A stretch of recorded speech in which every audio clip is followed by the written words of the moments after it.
Bienvenue sur CivilNet. Gaët Minassian, qui est journaliste au Monde et enseignant en relations internationales à l'Université de Sciences Po, est avec nous pour parler des récents événements qui touchent l'Arménie entre tensions dans la guerre États-Unis-Israël-Iran, reconnaissance du génocide arménien par Israël, récentes tensions entre l'Arménie et la Russie et rapprochement avec l'Union européenne, vers quoi se dirige Erevan, quel avenir pourrait prendre forme pour l'Arménie. On en parle tout de suite avec Gaët. Merci d'être avec nous.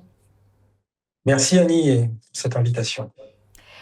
Donc le gouvernement, on va commencer peut-être par Israël et c'est ce qui s'est passé le plus récemment pour l'Arménie. Le gouvernement israélien a donc approuvé une résolution qui reconnaît le génocide arménien. Ça s'est passé il y a 2 jours. La décision était plutôt inattendue pour l'Arménie. Et cette reconnaissance qui a quand même tardé n'a pourtant pas réellement eu l'effet escompté côté pour Israël, puisque l'Arménie a choisi de ne faire aucune annonce en particulier. Et Pachinian a déclaré ne pas voir la nécessité à commenter cette nouvelle car, je cite, il dit que nous estimons que le fait de ne pas entrer dans la logique de l'instrumentalisation du génocide arménien est dans l'intérêt de la République d'Arménie. Vous pensez quoi de cette démarche israélienne et de cette réaction arménienne? Alors il y a deux questions dans votre question, mais elles se complètent. Le premier volet, la première question, c'est pourquoi cette reconnaissance? Alors on sait qu'il y a des tensions entre Israël et la Turquie à propos de la tragédie de Gaza. On sait que l'image de Netanyahou est loin d'être reluisante. On sait qu'il y a beaucoup d'animosité, beaucoup de mécontentement à l'égard d'Israël à l'échelle de la communauté internationale. Mais en même temps, il fallait s'y attendre à cette reconnaissance parce que souvenez-vous, de manière un petit peu bizarre, pour ne pas dire autre chose, Netanyahou avait reconnu le génocide des Arméniens sans prononcer le mot. Je ne sais pas si vous vous souvenez de Oui, cette oui, c'était il vidéo y a plus ou longueur, moins un qui an. était, voilà, qui était assez, assez rocambolesque et limite indigne de la part d'un Premier ministre.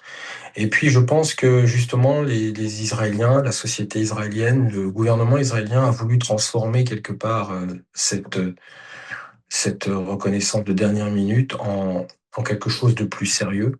Et c'est pour ça que le gouvernement, saisissant le moment de tension avec Ankara, pour redorer aussi son image et l'image du gouvernement israélien, s'est donc saisi de cette question arménienne et a reconnu le génocide en gouvernement. Alors, c'est la procédure. Les gens ne savent pas peut-être, mais c'est la procédure. Soit le texte est d'origine parlementaire de la Knesset et il y a un blocage au gouvernement, ce qui a été le cas pendant très longtemps autour de la question arménienne, soit le gouvernement vote un texte qui ensuite est transmis à la Knesset, et comme le texte a été voté à l'unanimité de la coalition gouvernementale, il y a de fortes chances que le texte soit voté à l'unanimité à la Knesset. Et ça, ce sera une manière d'en finir avec cette question du génocide reconnu par Israël ou pas. Ce sera fait. Je ne sais pas quels seront les effets autour de cette reconnaissance, mais comme le disent les Israéliens, eh bien mieux vaut tard que jamais. Il n'est jamais trop tard. Et donc c'est ça le contexte, je dirais, international ou entre Israël et la Turquie. En ce qui concerne le deuxième volet de votre question, c'est-à-dire la réaction arménienne, eh bien, elle est à l'image de ce qui est en train de se passer en Arménie depuis quelques années. C'est qu'en fait, on passe d'un proto-système russo-arménien à un système exclusivement arménien, un système politique exclusivement arménien, qui est fondé sur la souveraineté. Le premier système était fondé, entre guillemets, le premier système, était fondé sur la délégation de souveraineté, typique d'une colonie avec un empire, l'empire russe. Là, il y a une volonté de la part des autorités d'Arménie de créer un pouvoir autonome, souverain, qui tient compte des réalités locales et régionales et qui effectivement ne veut pas faire du génocide des Arméniens, ne veut pas faire un instrument, un outil comment dirais-je, d'influence à l'échelle mondiale et refuse de jouer cette carte de la sensibilisation autour du génocide à l'échelle internationale. Ce qui compte pour les autorités d'Arménie, si je comprends bien le message envoyé par le gouvernement, c'est de jouer la carte de l'intégration régionale, de jouer la carte de la normalisation et de la crédibilité à l'égard de ses voisins. Moi, je pense que il y aurait pu avoir un petit terme différent peut-être dans la déclaration que je comprends.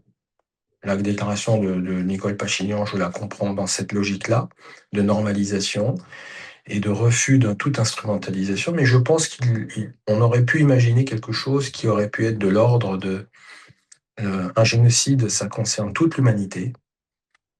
Toute reconnaissance d'un génocide, ça renvoie à toute l'humanité. Les Arméniens ont été tués aussi parce qu'ils étaient des hommes, des femmes et des enfants. Et je pense que il ne revient pas à l'Arménie d'assumer toute seule ce poids de l'histoire. Et il faut aussi que l'ensemble de la communauté internationale, parce que il s'agit d'un crime contre l'humanité, doit aussi prendre sa part de responsabilité dans le fait de porter, au nom des consciences, de porter ce poids lourd de l'histoire et de la tragédie. Parce que la stratégie du gouvernement arménien, à mon avis, c'est la suivante, c'est on ne peut pas obtenir de la Turquie la reconnaissance du génocide des Arméniens de la même manière que les Arméniens ont obtenu à l'échelle mondiale la reconnaissance du génocide par des pays européens, par des pays du Proche-Orient, par des pays de l'Amérique du Nord et l'Amérique du Sud. Bref, c'est pas possible.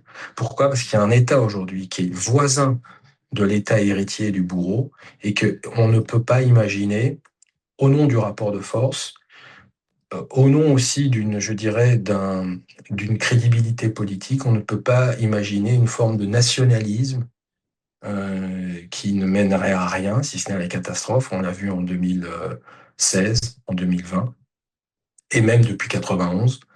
Cette infamie des différents régimes de refuser de construire un État souverain et de plutôt penser à mettre en place un régime docile à l'égard de Moscou.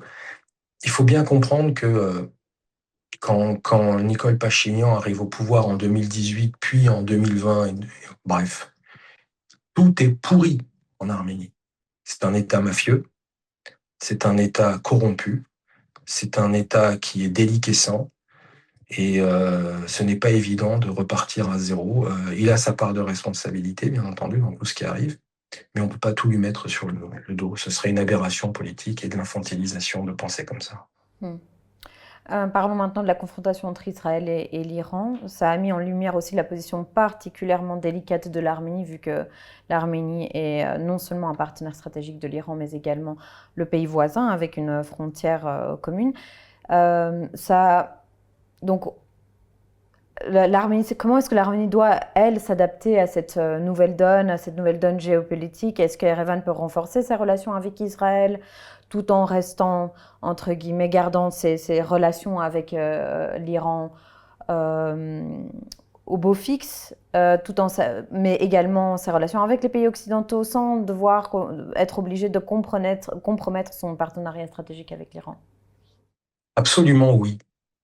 Comment À elle partir du, à partir du moment où l'Arménie respecte les normes internationales, respecte le droit international tel qu'il est écrit, on va dire depuis 1945, voire avant, mais surtout depuis 1945, il n'y a aucun problème à ce que l'Arménie puisse avoir des relations normales avec l'Azerbaïdjan, normales avec l'Iran, normales avec la Géorgie, normales avec la Turquie, et bien entendu, normales avec Israël. Bref, à partir du moment où tous ces États qui se disent garants d'un respect de l'ordre international, eh bien, il n'y a aucune raison de penser que l'Arménie ne pourrait pas aussi trouver sa façon de faire. Et je trouve plutôt intéressant et courageux de voir que l'Arménie, entre deux guerres, l'Ukraine au nord, l'Iran au sud, arrive à non seulement trouver langue avec ses différents voisins au nom du respect du droit international, mais également d'organiser des élections transparentes, stables, reconnues par la communauté internationale en dehors de la Russie pour d'autres raisons, dans un contexte particulièrement sensible. Et donc ça, c'est une preuve, c'est un test de démocratie, c'est une preuve de maturité de la société arménienne, qui est bien plus mature, j'insiste là-dessus, que le microcosme politique qui est assez vérolé parce que 30 ans de soumission, de vassalisation à l'égard de la Russie. En Arménie, on l'a noté, la situation géopolitique, les tournants aussi politiques qui se mettent en place montrent à la fois ça montre le chemin pour l'Arménie, mais en même temps il y a une espèce d'incertitude face au futur. À votre avis, vu la situation entre le rapprochement avec l'Union européenne, les tensions avec la Russie, les tensions dans la région de façon générale, on vient d'en parler, à votre avis, quels principaux facteurs pourraient façonner la trajectoire de l'Arménie dans son futur, dans un avenir proche? Le respect du droit international, Mm. euh, la crédibilité du discours, le sérieux du discours, le sens des responsabilités des élites politiques, arrêter de penser par l'émotion et par la justice à tout prix, faut penser par le droit. La reconstruction du pays sur des bases solides de contrat social entre la population et le gouvernement, enfin entre, on va dire, les gouvernés et les gouvernants, entre les citoyens et le pouvoir. Euh, de s'inscrire dans une forme de pragmatisme et de réalisme politique et non pas de s'élever bêtement dans des grandes idées qui ne donnent rien, si ce n'est des tragédies. Tirer les leçons de l'histoire, et ça c'est quelque chose qui est fondamental. Si les gens pensent qu'on peut redonner les clés du camion à celles et ceux qui ont martyrisé le pays et le peuple arménien depuis des centaines et des centaines d'années, pour en arriver à une Arménie toute petite et vidée de sa population, eh bien, ou alors on est condamné à l'exil, on est condamné à l'errance, on est condamné à des petites bougies avec, vous m'avez compris, la mémoire et tout ça. Mais c'est pas ça qu'on veut. Les Arméniens, ils l'ont démontré, ils veulent vivre normalement. Ils veulent vivre en paix. Et c'est ça que ne comprend pas les forces d'Ancien Régime. En fait, le choix entre guerre et paix est le suivant. Si l'Arménie choisit la souveraineté au nom du droit international, des normes à respecter, alors il y aura une paix. Mais si l'Arménie décide de se laisser instrumentaliser par Moscou, par la Russie, par l'Empire, alors l'Arménie sera en conflictualité et perdra. L'histoire l'a prouvé. Ça fait depuis que les Russes sont arrivés dans la région, l'Arménie n'a rien gagné. Rien. Et tout le narratif russe, c'est de faire croire que la Russie protège l'Arménie. C'est faux. C'est faux. Et on peut donner plein d'exemples. Le dernier en date avec Poutine, mais c'est faux. Et il faut faire attention au discours. Si vous voulez que les gens vous respectent, il faut d'abord se respecter. Et il faut savoir quel message je vais utiliser, quel verbe je vais employer. C'est ça le sens des responsabilités. Il n'y a rien de plus facile que de dire Kars, Mouch, Erzurum, Van et compagnie. Mais une fois qu'on est face aux responsabilités, on ne peut plus le tenir, ce discours. Et il ne faut même pas le tenir quand on est dans l'opposition. Donc, bref, c'est tout le sens des responsabilités sur lequel il faut travailler. Et pourquoi on n'a pas travaillé sur le sens des responsabilités? Parce qu'il n'y a pas de tradition de souveraineté. Ou alors, lorsque l'Arménie se croit souveraine, c'est toujours au service notamment de Saint-Pétersbourg, puis de Moscou, et encore une fois de Moscou. Et là, on s'aperçoit que on peut construire un pouvoir autonome, souverain, solide, sans tenir compte, sans servir des intérêts d'une autre puissance. Tout ce qui se passe depuis 1991, Annie, tient en une phrase. Les Arméniens sont-ils capables de construire un pouvoir autonome, souverain et stable? Ils ont été incapables de 1991 à 2020, 21, 22. Cela fait 3-4 ans, on va dire en gros, que l'Arménie est en train de créer un pouvoir autonome et un système politique autonome. Et c'est pour ça qu'il faut changer de constitution. Ça n'a rien à voir avec l'Azerbaïdjan. Le passage d'une Arménie vassalisée à une Arménie souveraine nécessite la transformation du système, entre guillemets, pro-russe, vers un système autonome. Une fois qu'on passera à un nouveau système politique, là, on pourra être dans une relation de confiance entre le pouvoir et la société, entre les gouvernants et les gouvernés. Vous avez parlé du J'en droit veux international. Oui. Pardon, allez-y. Vous avez parlé de droit international, du respect du droit international, et de suivre exactement ce que le droit international incombe, mais d'un autre côté, on l'a vu récemment, que le droit international lui-même a été mis à mal par des pouvoirs occidentaux, par les États-Unis, quand on a des pays comme les États-Unis qui ne respectent pas, alors qu'ils ont été à la fondation même du droit international. Qu'est-ce qui empêche de l'Arménie de respecter, mais pas le voisin? Et d'être, est-ce que vraiment C'est ça a une valeur, finalement? vous avez raison d'insister sur le respect du droit international, mais il faut bien comprendre qu'il y a une différence entre ceux qui sont les garants et les puissants et ceux qui ne le sont pas.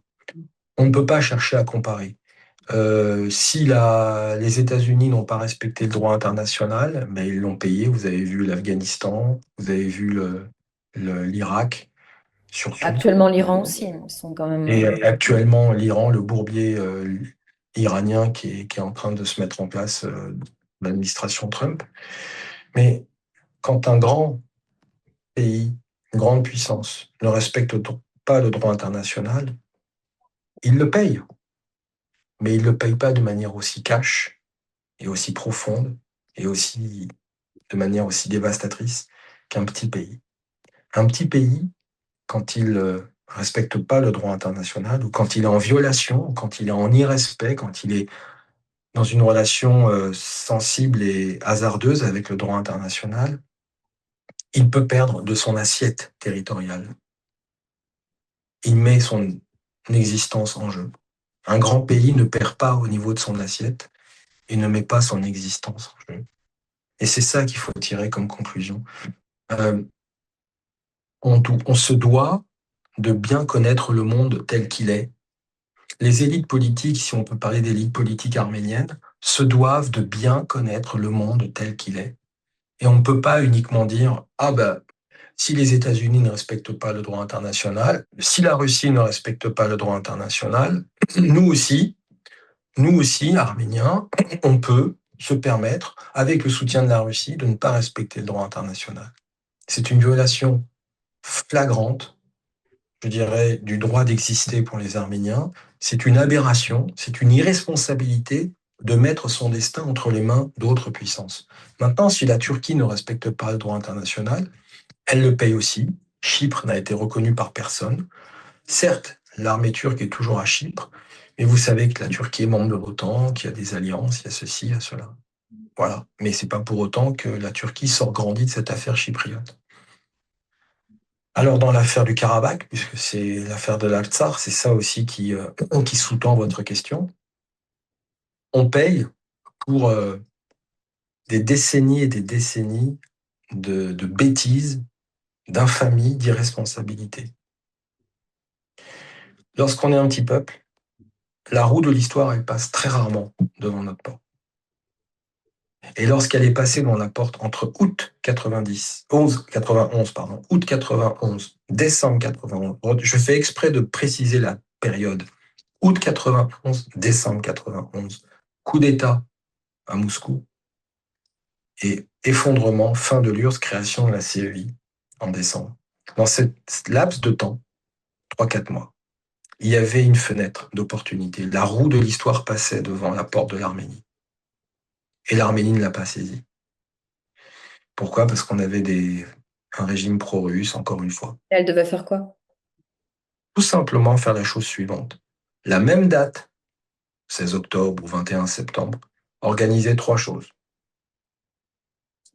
Le référendum d'indépendance, la présidentielle en Arménie et la reconnaissance du Karabakh indépendant et rattaché à l'Arménie.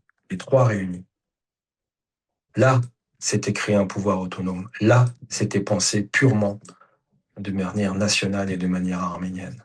Et là, je peux vous assurer, ça a été fait dans les pays baltes, je peux vous assurer que l'Occident aurait vu que l'Arménie n'était pas aux ordres de Moscou. Et là, il y aurait eu une reconnaissance de l'Arménie telle qu'elle aurait été proclamée, c'est-à-dire dans un Karabakh réunifié.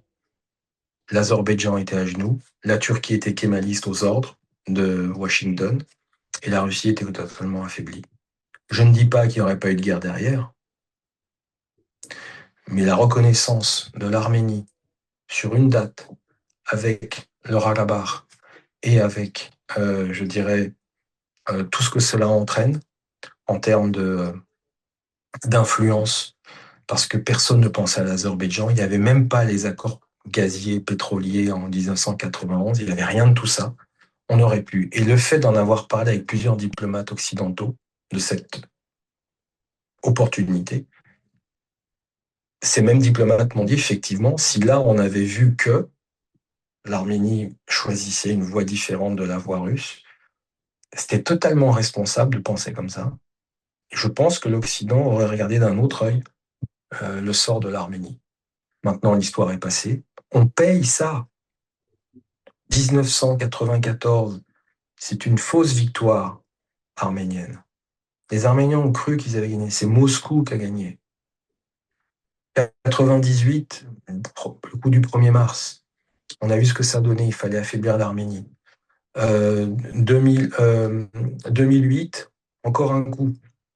Du 1er mars 2008, pardon, 98, c'est la démission de Père Petrosyan. 99, le massacre au Parlement. Encore un coup de Moscou. 2008, les incidents du 1er mars, une volonté russe de vouloir affaiblir l'Arménie. Et c'est ça pendant des années, des années. 2016, pareil. C'est ça pendant des années, des années. Pourquoi? Parce que quand vous remettez votre destin politique, stratégique, militaire, diplomatique, tout entre les mains de Moscou, et que vous donnez tout à Moscou, eh bien, vous êtes tout nu, vous perdez toute valeur stratégique. Et on fait ce qu'on veut de vous. Et c'est là la grande différence avec, je dirais, le nouveau pouvoir, c'est qu'il essaie de créer, avec toutes les difficultés que cela entraîne, il essaie de créer les conditions d'un pouvoir autonome, souverain et stable. Et je pense qu'il va y arriver. Merci beaucoup, Kate, pour cet entretien. Merci. Merci à vous d'être resté avec nous et continuez à suivre Civilnet.